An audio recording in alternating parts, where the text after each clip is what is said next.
যারা সাংবাদিক আছে, সত্য আছে গ্রামের সাংবাদিকরা কি করে, আমার ফ্যামিলি ভুক্তভোগী বা আরো আমরা তো গ্রামে বড় হয়েছি, আমরা দেখে আসছি।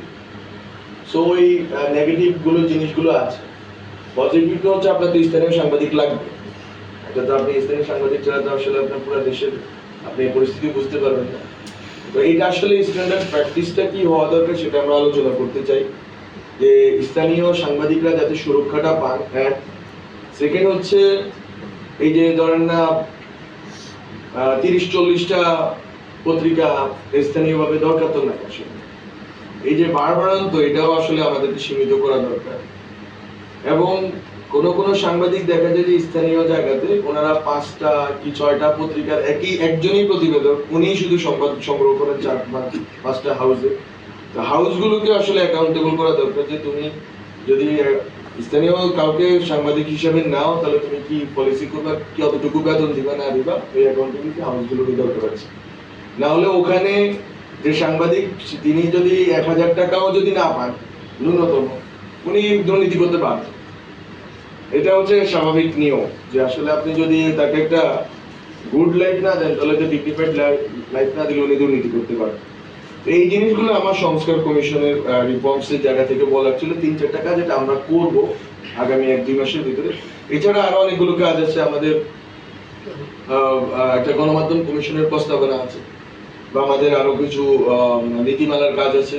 আমাদের যে টিভি থেকে শুরু করে অনলাইন পত্রিকাগুলোকে আমরা কিভাবে পুনর্মূল্যায়ন করবো, এগুলো লাইসেন্স কিভাবে দেওয়া হয়েছে না দেওয়া হয়েছে, এবং ওগুলোতে আসলে কি কি নীতিমালা দরকার। যেমন আমাদের সম্প্রচার নীতিমালা নিয়ে দেখলাম কালকে টিভিএস একটা রিপোর্ট করলো, তো হয়তো রিপোর্ট তাদের মতো করছে একটা আন্ডারস্ট্যান্ডিং দিয়ে।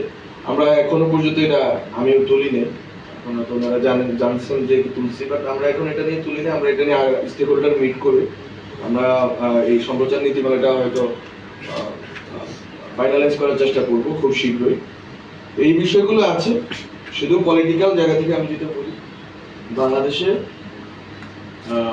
মানুষের আউটরেজটা আছে, এটা অস্বীকার করার কোনো উপায় নেই, এবং মানুষ সবকিছু লিখতে পারতেছে।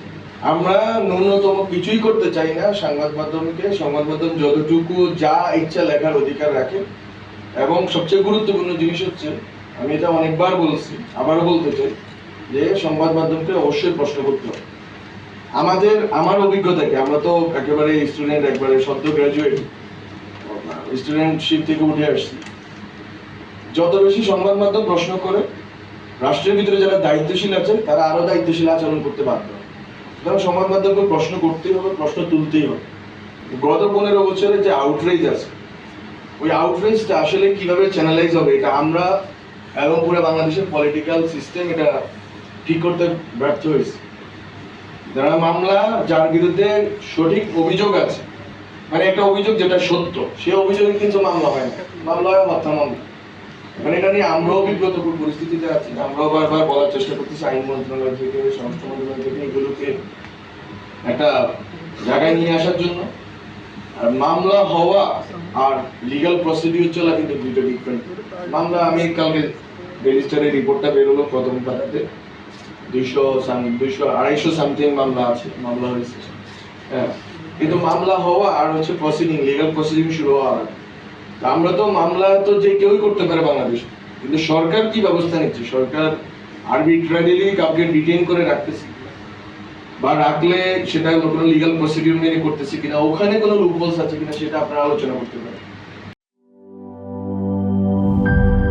মাঠের অলরাউন্ডার আমি, আর ঘরের allrounder Tylox. Tylox toilet cleaner, clean মানেই টাইলক্স।